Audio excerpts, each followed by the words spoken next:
안녕하세요. 신약개관 제3강 시간입니다. 오늘 3강을 시작하기 전에 먼저 지난 시간에 했던 것들 잠깐 복습하도록 하겠습니다. 우리 1강과 2강 때 우리는 유대의 40년간의 중간기에 대해서 배웠습니다. 유대는 중간기 동안 많은 나라들, 바벨론, 바사, 또 헬라 제국의 통치를 받았죠. 변방에 있어서 제국들의 변방에 있다 보니까 제국들이 확장할 때마다 나라의 주인이 바뀌었습니다. 그래서 오랜 세월 동안 나라를 빼앗긴 유대인들은 당시 예수님 오셨을 때 로마의 속국으로 식민지로 있던 처지에 있었는데, 그래서 평민들은 특별히 독립과 신앙적 열망, 즉 하나님의 능력, 하나님의 힘, 하나님의 도우심, 특별히 메시아와 같은 지도자가 나타나서 그들을 독립시켜 주기를 바라고 있었습니다. 한편 바리새인들은 신앙 회복, 하나님을 온전히 따르는 것이 유대의 부흥의 길이다 생각했지만 평화적인 방법으로 그것을 원했었습니다. 한편 사두개인은 당시 지도자 그룹들이었는데 현재 상태를 유지하며 균형 속에서 살고자 하는 그런 마음들이 있었다는 것을 배웠습니다. 그리고 지리적으로는 예수님 활동했던 갈릴리, 또 마지막 활동의 중심지 유대 예루살렘, 그 사이에 있는 사마리아가 유대 당시의 지리적 여건이라는 것을 우리는 배웠습니다. 자, 오늘 강의로 들어가 볼게요. 오늘 강의에 들어가기 전에 먼저 오늘 강의 속에서 우리가 한번 생각해 봐야 될, 묵상해야 될 질문들이 있습니다. 첫째는 오늘 복음서에 대해서 배울 텐데요. 왜 예수님의 이야기는 4개의 복음서로 기록되었을까? 복음서는 아시다시피 마태, 마가, 누가, 요한복음입니다. 왜 예수님의 이야기를 이 4가지의 복음에 따로따로 기록했을까? 또 어떤 복음서를 읽다 보면 아시겠지만 같은 내용, 비슷한 내용도 있지만 여기에는 있고 저기에는 없는 내용들이 참 많아요. 그리고 같은 비유나 같은 내용도 순서가 또 안에 있는 내용이 조금씩 다른 게 있는데 왜 이 4가지로 기록했을까요? 이것 때문에 또 믿지 않는 사람들은 성경을 공격하기도 합니다. 이 4가지 내용들은 각각 왜 한 사람의 이야기를 한 명만 쓰면 되고 한 책만 있으면 되지 왜 이렇게 4가지로 기록되었는가? 요거에 대해서 한번 마음에 궁금증을 가지시면서 한번 묵상의 제목을 가지면 좋겠고요. 또 하나는 예수님의 구원 역사는 아주 이전에 없던 새로운 일을 하는 그런 새로운 일이기도 하면서 동시에 구약의 역사와 매우 유사한 점들이 많이 있습니다. 그래서 예수님의 생애, 예수님의 이적, 예수님의 공생애를 통하여 구약의 하나님께서 이루려고 하셨던 구원의 일들이 예수님 때에 대해서 완성되는 그런 것들의 그 관계들을 한번 생각해 보시면서 보면 참 좋을 것 같습니다. 그럼 복음서에 대해서 오늘 이제 공부하도록 하겠습니다. 오늘은 복음서 서론입니다. 복음서는 아까 말씀드렸지만 4개가 있습니다. 그럼 복음서란 무엇이고 복음서의 내용이 어떤 것이 있는지 한번 살펴보도록 하겠습니다. 일단 먼저 복음서를 보기 전에 복음서의 용어를 먼저 살피는 것이 중요합니다. 복음이라는 말이 무엇일까요? 복음이라는 것은 헬라어, 당시 그리스 말에서 나왔는데 유앙겔리온이라는 말에서 왔습니다. 유앙겔리온이 뜻은 기쁜 소식, 복된 소식이라는 것을 뜻합니다. 영어로는 가스펠이라고 말하는데 원래는 앵글로 섹슨, 옛날 고어의 God's spell, God은 하나님이죠. 스펠은 말한다, 하나님의 이야기 또는 좋은 이야기란 뜻을 가지고 있습니다. 복음이라는 것은 기쁜 소식, 복된 소식을 말합니다. 뭐 이런 뜻은 다 알고 계시겠죠? 찰스 스펄전 목사님은 이 복음에 대해서 이렇게 말씀도 하셨어요. 복음은 값없이 주시는 것일 뿐 아니라 모자람이 없는 것이다. 이게 되게 중요한 말입니다. 값없이 하나님께서 주시는 복음이 우리에게 주어진 선물이면서 동시에 충만한 것이다. 모자람이 없다. 부족함이 없다라는 겁니다. 자, 다음은 복음서. 복음서는 마태, 마가, 누가, 요한복음인데 이 복음서에 기록된 것을 보면 일반 전기와는 다르다라는 겁니다. 전기가 무엇인지 아시죠? 한 사람의 일대기를 그린 책입니다. 복음서는 대부분 전기와 같은 성격을 따른 자료입니다. 예수님의 이야기가 들어있어요. 그런데 일반적인 전기와 다른 부분들이 있어요. 그러나 복음서에 기록되지 않은 사건들이 훨씬 더 많다라는 겁니다. 보통 일반 전기는 그 사람이 어릴 때부터 시작해서 그 사람의 모든 행적들을 죽을 때까지 다 담으려고 하는 게 전기인데, 복음서에는 기록되지 않은 사건들이 참 많아요. 요한복음에 보면 예수께서 행하신 일이 이외에도 많은데 낱낱이 기록된다면 이 세상이라도 기록된 책에 2개 부족할 줄 아노라. 훨씬 더 많은 일들이 있었지만 다 기록하지 않겠다라고 얘기합니다. 자, 예수님의 이야기를 담은 복음서는 예수님의 삶 가운데서 예수님이 약 33년을 이 땅에 살았다라고 우리는 추측하는데요. 공생에는 특별히 예수님이 30살부터 33세까지 3년간의 기간에 초점을 맞춰서 기록되어 있다라는 겁니다. 특별히 예수님 사역의 마지막 약 50일간에 집중해서 기록하고 있다라는 겁니다. 그리고 복음서는 예수님의 가족 배경에 대해서 또 성장 과정에 대해서 어떤 교육을 받았는지 거의 아무런 정보를 제공해 주지 않아요. 일반 전기는 이런 것들이 굉장히 중요합니다. 왜 이 사람이 이렇게 행동하는가를, 이유를, 그의 성장 배경, 가족 배경, 또 그가 누구를 만나서 어떤 스승을 만났는지, 이것이 매우 중요한데 복음서에는 그것이 일절 거의 나오지 않습니다. 극히 일부만 나옵니다. 그것보다 더 중요한 게 있기 때문이죠. 또 예수님의 심리적 발달에 관심, 예수님이 어떤 과정, 어떤 삶의 사건들을 통하여 그의 마음이 어떻게 변했는지에 대해서 관심을 두지 않아요. 그분의 동기, 야망을 탐구하지도 않습니다. 왜 이런 꿈을 꾸게 되었는가? 나오지 않아요.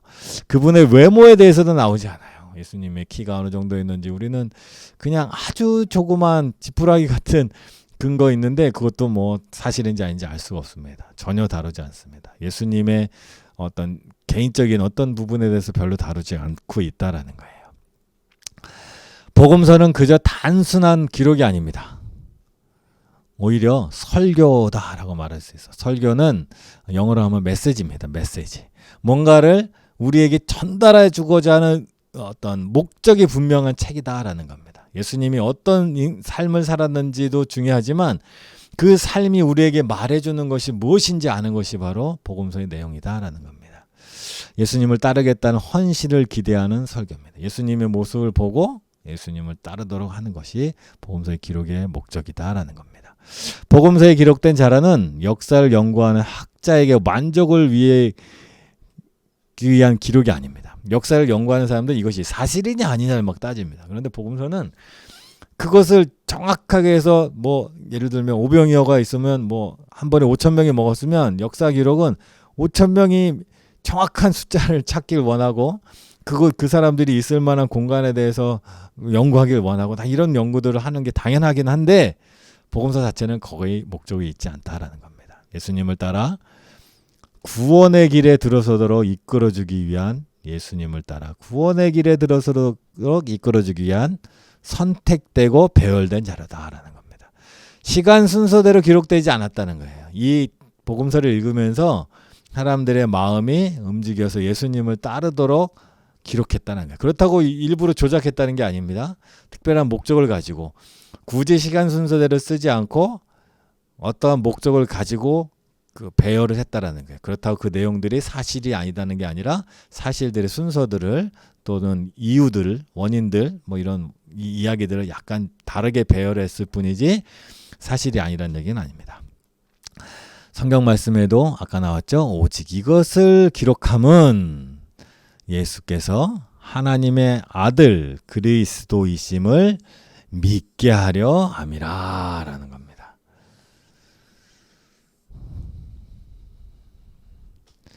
자, 복음서는 믿고 영생을 소유할 사람을 위한 책이다 라는 겁니다. 흥미를 위한 책이 아닙니다. 응답을 위해서 기록된 책이다. 이 이야기를 읽고 우리가 바뀌어가는 겁니다. 자, 또 하나 복음에서 또 재밌는 이야기는 원래 복음, 아까 유앙겔리온이었잖아요. 유앙겔리온은 일반인들이 쓰는 단어가 원래는 아니었어요. 유앙겔리온은 로마의 황제의 칙령, 황제의 특별한 소식이 있을 때 제국, 그 로마의 넓은 제국 가운데 전령들이 가면서 유앙겔리온 유앙겔리온 외치면 이것은 황제가 이 도시에 주는 어떤 소식이다라는 겁니다. 근데 대부분 황제가 주는 소식은 기쁜 소식입니다. 좋은 소식. 황제가 만약에 새로 등극하면 그 지역에 어떤 혜택을 줍니다. 뭐 세금 면제를 준다든지, 뭐 선물을 준다든지, 뭐 돈을 나눠준다든지, 또 황제가 자식을 낳거나 전쟁에 승리하거나 하면 황제가 그 백성들에게 베푸는 뭐 은혜, 또 은총, 또는 어떤 보상, 선물 이런 것들을 얘기할 때 전령들이 와서 외치는 소리가 바로 유앙겔리온, 유앙겔리온. 근데 복음서 저자들이 이 유앙겔리온 황제가 백성들에게 좋은 소식을 전할 때 사용됐던 이 복음이라는 이 단어를 사도들이 이것을 우리 믿음의 용어로, 신앙의 용어로 끌어온 겁니다. 가지고 온 겁니다. 왜냐하면 황제가 전하는 기쁜 소식이 유앙겔리온 복음인데, 우리의 진짜 황제는 누구냐? 예수 그리스도. 이 세상의 통치자 예수 그리스도가 우리에게 주는 바로 이 소식이 진짜 복음이다라는 겁니다. 복음서의 저자들은 바로 이 단어를 써서 자신들이 하는 일을 나타내려고 했습니다. 이전까지 유앙겔리온 복음이라고 불린 책은 한 권도 없었습니다. 복음의 저자들은 예수에 대해서 쓰고 싶었던 내용을 담아낼 문학 장르, 이게 예수님에 대해서 이야기했었는데 이것을 그동안에 뭐라고 불러야 될지, 전기, 플루타코스의 알렉산더 전기라고 하기도 어렵고, 전기는 생애가 있어야 되니까 원전기는 특별한 일에 대한 행적을 집중적으로 하는데 그것만이라고 표현하기도 어렵고, 회상, 회고, 개인적인 회고, 나의 소외가 들은 내 느낌이 들은 회고도 아니고, 이것은 그 제자들에게만 준 이야기가 아니라 온 세상을 향한 하나님의 이야기, 하나님의 기쁜 소식이기 때문에 이전까지는 이 이야기들을 담아낼 장르로 표현할 것이 없었는데, 황제의 기쁜 소식이 전해질 때 유앙겔리온 외쳤던 것을 제자들이 그것을 가지고 이거 진짜 복음이구나, 이것이 진짜 예수님이 우리에게 주신 기쁜 소식이구나 하면서 그 단어 유앙겔리온을 복음서, 복음이라고 차용하게 되었다라는 겁니다. 자, 이 복음서는 신약성경, 총 신약성경의 그 분량으로 따지면 약 46%를 차지합니다. 그리고 사도행전까지 합치면 역사서라는 건 그 예수님의 이야기 또는 사도들의 이야기를 기록한 내용들이 역사서라 그러는데, 신약 성경의 약 60%, 사도행전까지, 그러니까 마태, 마가, 누가, 요한, 사도행전까지 하면 이 역사서가 신약 성경의 약 60%. 역사서라는 것은 행적을 기록한 거잖아요. 그러니까 실제적으로 예수님이 오셔서 행하셨고, 사도행전은 성령님이 오셔서 사도들의 행적을 기록한 것이니까, 이 이야기는 관념적인 이야기도 아니고 철학적인 이야기도 아니고 우리의 마음만을 바꾸는 것이 아니라 우리의 삶과 모든 것, 세상을 바꾸는 모든 이야기가 상당 부분 차지하고 있다는 것은 오늘날 우리에게 주는 시사점이 있습니다. 신앙은 결코 관념적이지 않습니다. 생각으로 머무는 것이 아닙니다. 내가 구원받았다? 마음으로 구원받았다 끝이 아닙니다. 마음으로 구원받았으면 행동으로 가는 겁니다. 분량으로 보면 마음으로 구원받는 게 40%면 행동으로 나타내는 게 60%라고 생각할 수도 있어요. 딱히 그렇게 할 수는 없지만 우리의 삶, 우리의 모습, 우리의 행동 또한 매우 중요하다는 것을 상징적으로 보여주고 있다라는 겁니다. 자, 복음서가 신약 성경에 제일 먼저 나온 이유. 왜 복음서를 제일 먼저 썼을까? 복음서가 사도행전과 서신서 뒤에 나오는 성경들이죠. 기초가 되기 때문입니다 라고 말할 수도 있지만, 책의 내용은 이렇습니다. 그러나 제가 뒤에 그러나 하나 더 붙였습니다. 그러나 우리가 생각할 것이 있어요. 사도행전과 서신서의 기초가 되는 건 맞습니다. 그러나 분명한 것은 사도행전 또는 서신서들, 사도 바울이 쓴 서신서의 대부분은 이제 사도 바울이라는 사도가 썼는데요. 이 예수님의 제자들이 사도들이 기록한 편지들 있는데, 실제로 보면 이 서신서들보다 복음서가 더 늦게 써졌다는 걸 우리가 생각해야 돼요. 사도 바울의 편지들이 복음서들보다 훨씬 더 먼저 써졌어요. 그리고 복음서는 그 뒤에 후에 써졌다는 거예요. 복음서가 제일 먼저 나와 있어서 많은 사람들이 복음서가 기초고 서신서는 적용편, 활용편, 더 심화된 것이다 라고 생각하는데 사실은 쓰는 순서가 반대였다는 거예요. 처음에 사도 바울은 이방인 지역이나 유대인들 디아스포라 아시죠? 외국에 살고 있는 유대인 모임들의 복음을 전할 때 서신서를 먼저 썼어요. 그 시간이 훨씬 더 길었습니다. 수십 년 쓰다가 이후에 복음서를 쓰기 시작했다는 거예요. 왜 쓰기 시작했을까요? 나중에 차차히 알게 될 겁니다. 자, 복음서는 구약의 뿌리를 두고 있어요.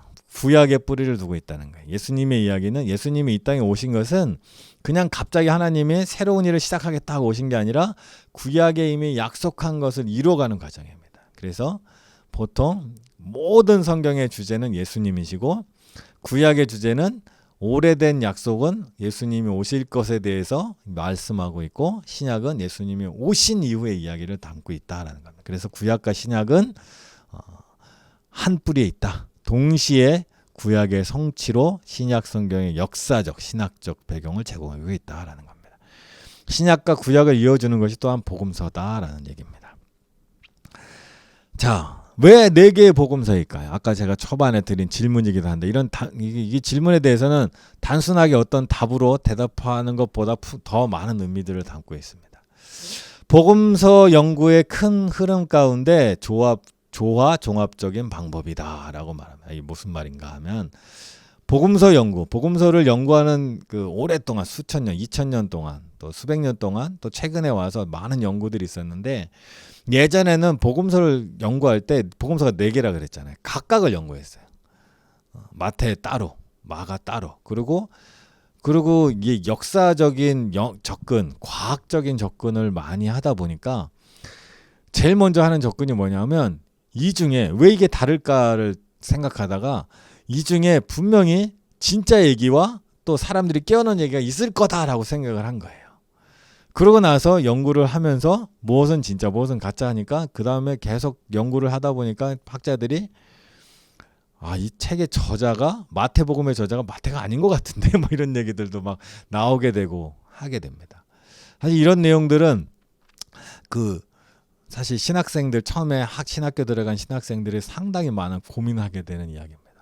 자기는 믿음을 가지고 성경의 이야기가 다 하나님 말씀인 줄 알고 갔더니 어떤 연구한 학자들에 의하면 이 말씀 중에 뭐는 나중에 첨가된 거고 뭐가 바로 예수님의 원래 말씀이고 막 이런 내용들을 막 배우게 되니까 믿음이 혼란이 오게 되는 거죠. 이런 얘기 들으면 혼란이 오는 게 당연한 거예요. 그런데 분명한 것은 그렇게 연구하는 사람들의 많은 내용들이 이 복음의 내용들 중에 이건 진짜고 이건 가짜고 막 나누고 뭐 이건 언제 써졌고 이건 누가 썼고 막 이건 많은 내용들이 많은 의견들이 있어요. 그런데 하나도 통일되지 않아요. 모든 과학적 연구를 한다고 하면서도 이것을 추측하고 가정하지만 그 내용들이 전혀 통일된 학자들마다 통일된 얘기를 하지 않아요. 누구는 이렇게 말하고 누구는 저렇게 말하고 누구는 저렇게 말하고 그래서 복음을 갈기갈기 찢어서 분석하고 나누고 다 했는데 결론은 그 사람의 주장, 결론은 저 사람의 주장 이렇게 돼버리는 거예요. 그러다 보니까 이거 뭔가 잘못된 거예요. 정말 중요한 게 사라진 거예요. 그래서 최근에는 복음의 전체적인 부분으로 다시 보자라는 흐름들이 나타나기 시작했어요. 그래서 복음의 4가지잖아요. 4가지의 복음을 각각 따로 보면서 연구하는 것이 아니라 전체 4가지 흐름으로 보자. 그래서 종합적인 방법으로 연구하는 흐름이 생겼습니다. 저희도 이런 시각으로 성경 복음을 읽는 게 참 맞아요. 그렇게 보는 게 맞아요. 4개의 복음서는 상호 보완을 통해 인류 역사상 가장 뛰어난 인물이신 주님과 그에 얽힌 사건을 명확하게 이해하도록 마치 합성 사진처럼 주님의 인격과 사명을 분명히 보여주고 있다라는 거예요. 상호 보완이라는 겁니다. 각각의 이야기들은 다 진리입니다. 그런데 그 진리가 맞지만 그 진리를 우리에게 충분히 다 이해시킬 만한 그림이 아니에요. 예를 들면 한 사람의 얼굴을 사진을 찍었는데 한쪽에서는 앞에서만 찍으니까 뒷모습이 전혀 보이지 않는 거예요. 어떤 사진은 뒤에서 찍으니까 앞모습이 안 보이고 어떤 사진은 옆에서 찍으니까 왼쪽이 안 보이고 어떤 사진은 이쪽에 찍으니까 이쪽이 안 보이고 그래서 종합적인 그 외모를 입체적으로 확인하기 위해서는, 모든 면을 확인하기 위해서는 여러 방면에서 사진을 찍어야 하는 그래서 나중에 합성을 하면 온전한 어떤 흉상, 인물의 모습, 온전한 3차원적인 인물의 모습을 만들 수 있는 것처럼 합성 사진 개념으로 보는 게 맞겠다라는 것이 대체적인 오늘날의 또 흐름입니다. 고대 어떠한 인물이라도 그 사람에 대해서 한 가지 기록 이상으로 볼 수 있다는 것은 매우 희귀한 일이다라는 겁니다. 한 가지 또 있는 거예요. 옛날 이야기들은 저자가 한 명입니다. 한 사건에 대해 저자가 한 명밖에 없어요. 그 사건을 여러 명이 쓴 일이 거의 없어요. 근데 희귀하게 예수님의 이야기는 여러 가지 이야기들이 나옵니다. 뒤에 한번 또 참조해서 보면 고대 문헌들 사본을 보면 뭐 유명한 책들인데 다 뭐 안 읽어보셨죠? 저도 아직 읽어보지 않은 책들이 있는데요. 일단 투키디데스의 펠로폰네소 전쟁사는 누가 썼냐? 투키디데스가 썼겠죠.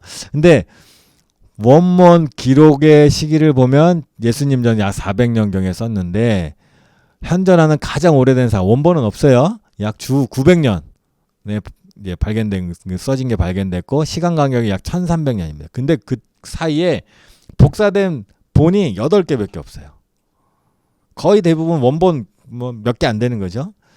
갈리아 전기는 주전 50년에 썼는데 최초로 발견된 가장 오래된 사본은 복사에서 제일 오래된 복사 450년 전에 850년에 기록된 거고 요 사건하고 요 사이 거리가 약 900년 되는데 사본으로는 10개.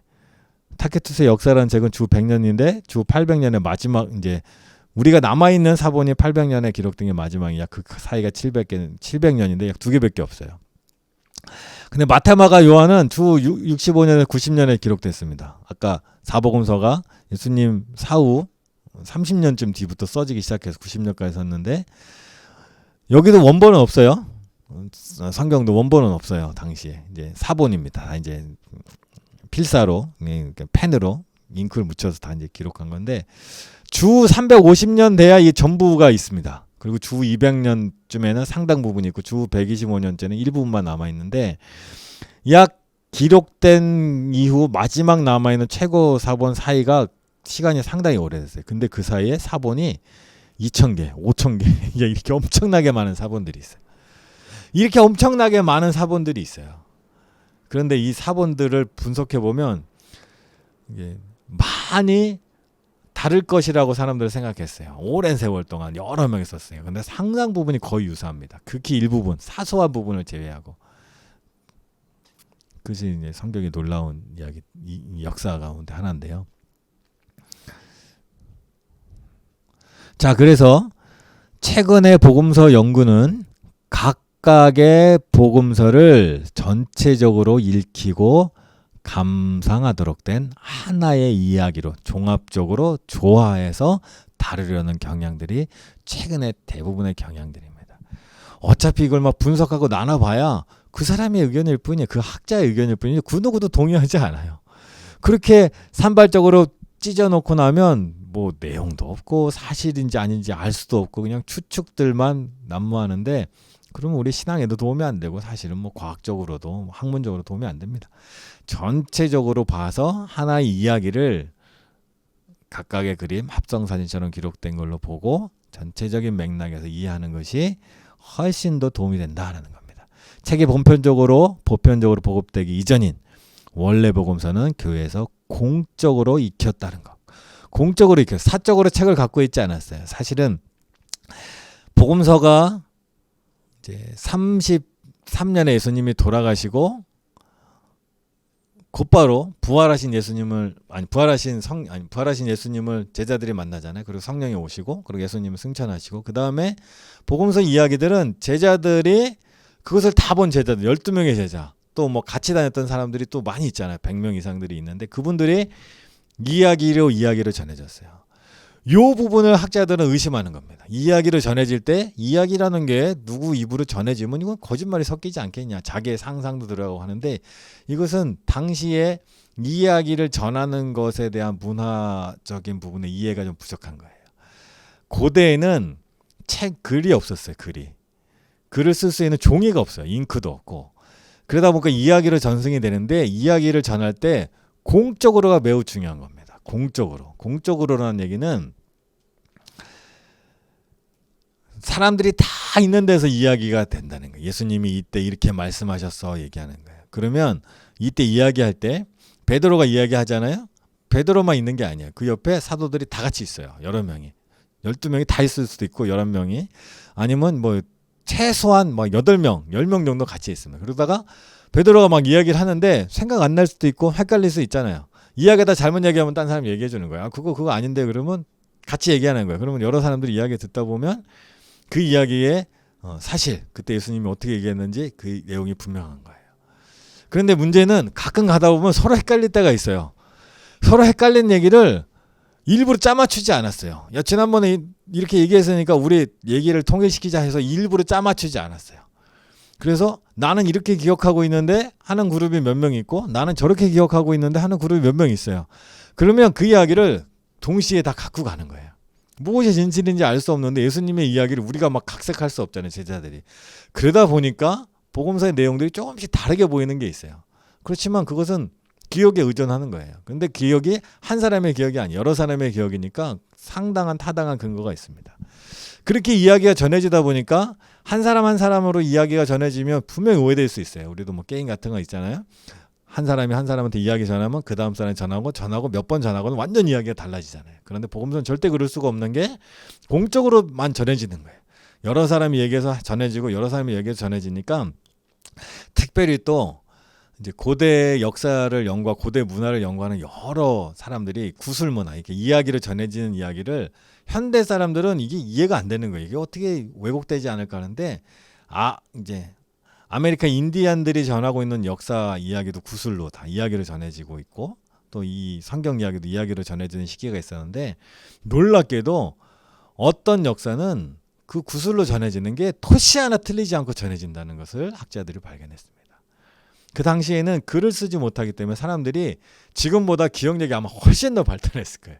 우리도 오늘날 휴대폰 문화의 단점이 뭐예요? 전화번호를 예전에는 많이 외우던 분들이 못 외우잖아요. 기능을 자꾸 안 쓰다 보니까. 그러니까 그대로 가서 역으로 생각해 보면 당시에는 글이라는 게 없던 거예요. 책이 없어요, 사람들이.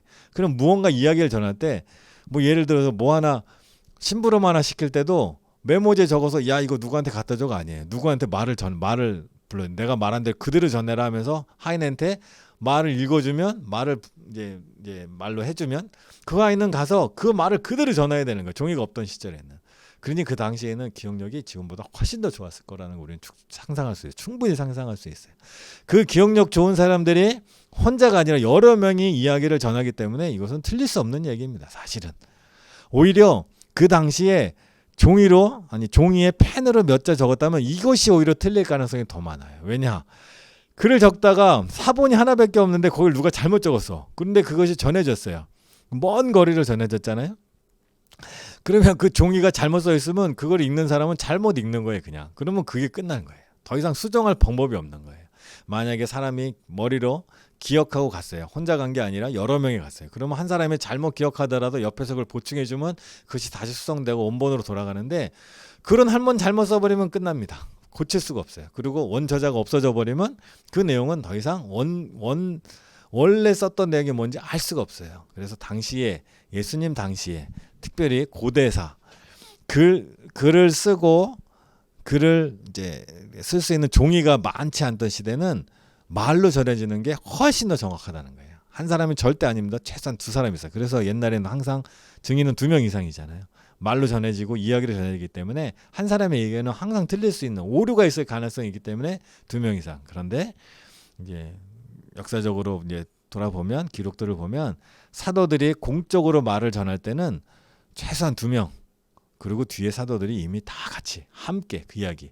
그래서 아까 말씀드렸지만 예수님의 이야기를 기록한 복음서보다 바울의 서신서가 먼저 기록됐어요. 근데 바울은 예수님을 본 적도 없잖아요. 예수님을 환상 중에 밖에 못 만났잖아요. 그런데 그가 예수님의 이야기를 해요. 예수님이 이랬다. 특별히 예수님의 성찬 예식 장면을 기록하고 있잖아요. 고린도서에. 그런데 그 내용이 이 복음서의 내용과 다르지 않아요. 거의 같다라는 거예요. 똑같다는 거예요. 그것을 봤을 때 사도 바울은 그 이야기를 듣기만 했지만 그 이야기 똑같기 때문에 사도 바울은 그 이야기를 진실로 알고 그 이야기에서 예수님의 이야기를, 예수님의 모습들을 다 보게 된다는 겁니다. 그게 바로 옛날 과거의 이야기다라는 거예요. 당시의 이야기가 그렇다. 그래서 공적으로 교회에서 읽어졌다는 건 굉장한 믿을 수 있는 자료다라는 겁니다. 초기에 많은 교회 지도자들은 네 편의 복음서가 이상적인 수라고 생각했습니다. 당시에는 아까 제가 사진 설명할 때도 앞, 뒤, 옆 하면 네 병만이잖아요. 이 4는 총체성과 보편성을 상징했기 때문에 예수님 전 160년 전 타티아누스는 사고봉서 한 권을 디아테사론으로 편집하려 했지만 각 복음서의 독특한 시각 때문에 그것을 불가능함을 알게 됐다라는 겁니다.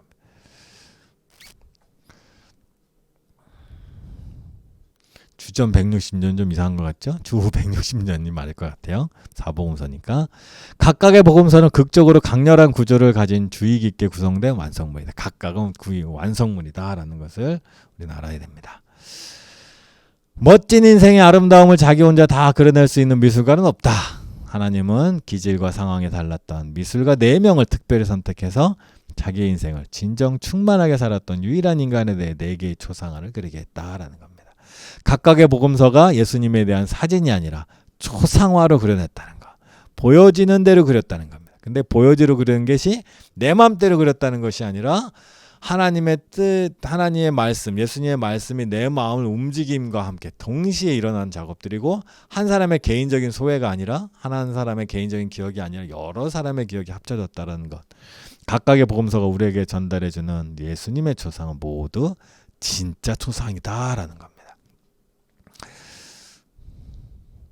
4가지 방법으로 설명할 수 있는 한 복음서가 있다. 4가지로. 원래 이야기는 하나인데 4가지 방법으로 기록되었다라는 겁니다. 자, 그리고 다음은 공관복음과 요한복음입니다. 우리 지금 복음서 얘기했죠. 복음서는 공관복음과 요한복음으로 구성되어 있습니다. 공관복음은 공관, 옵티칼, 하나의 옵티, 눈으로 동일한 한 관점으로 쓰여졌다라는 겁니다. 그러니까 같은 관점, 비슷한 구조를 갖고 있다 해서 공관복음입니다. 그래서 공관복음은 마태, 마가, 누가복음입니다. 요한복음은 좀 많이 달라요.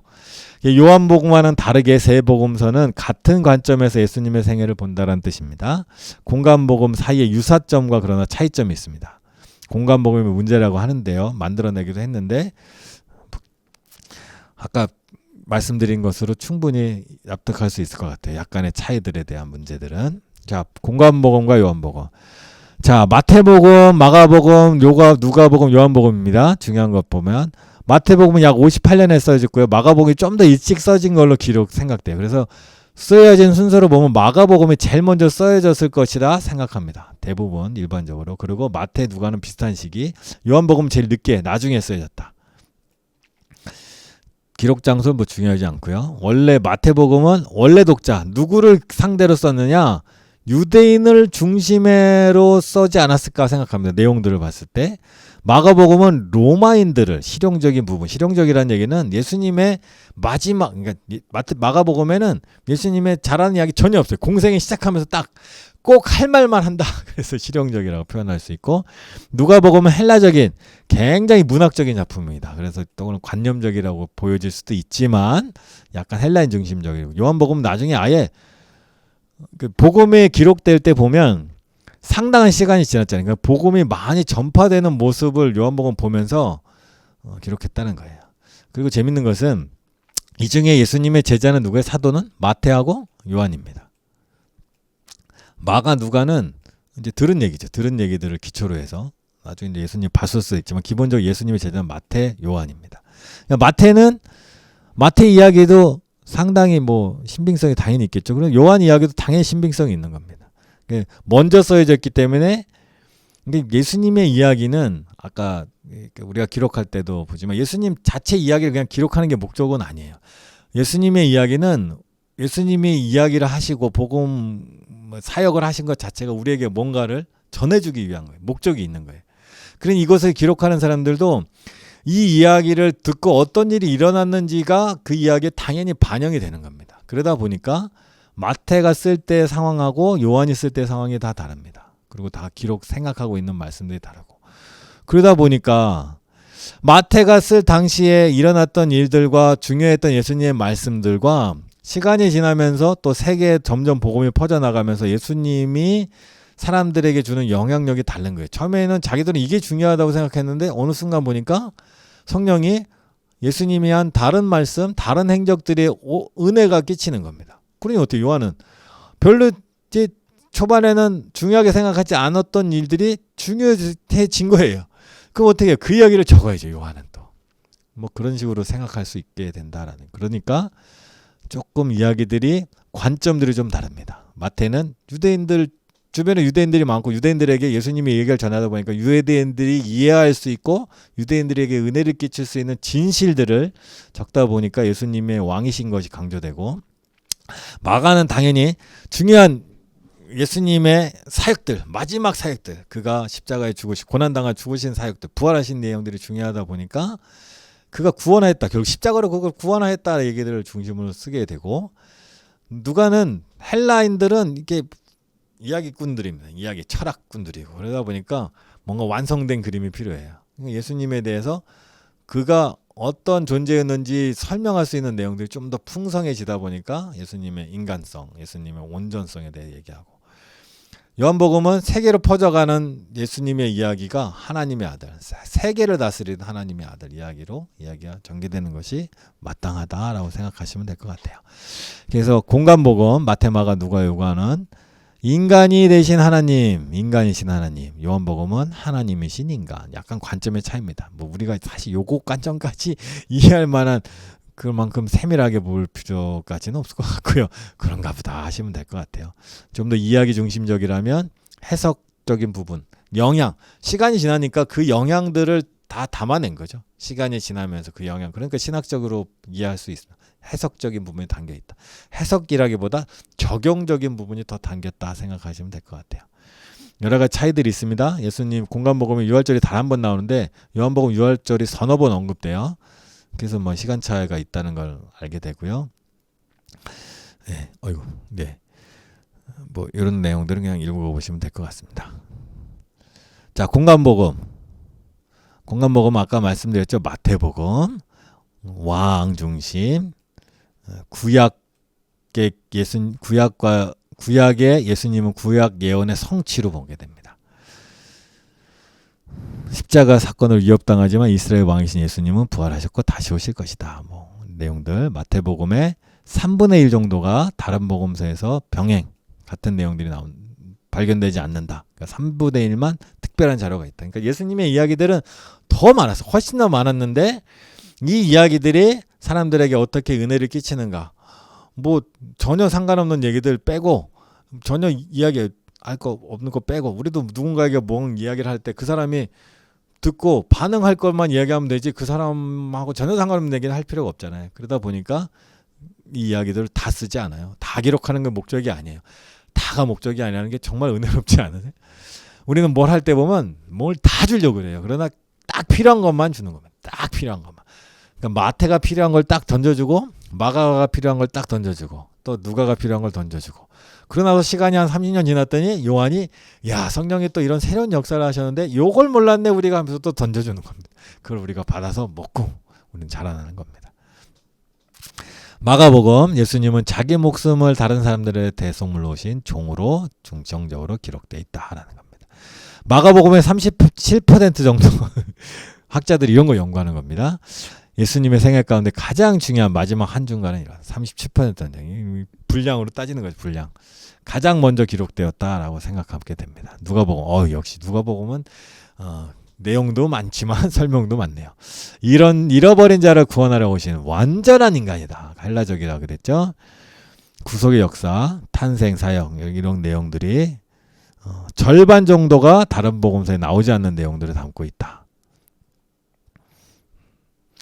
요한복음은 자신을 믿는 모든 사람에게, 예수님을 믿는 모든 사람에게, 요한복음의 중심 단어는 영생입니다. 영생. 참고로 또 공간복음은 하나님 나라고 요한복음은 영생입니다. 근데 사실 그 문맥적으로 보면 비슷한 내용입니다. 같은 내용이에요. 용어가 다르고 개념이 다를 뿐입니다.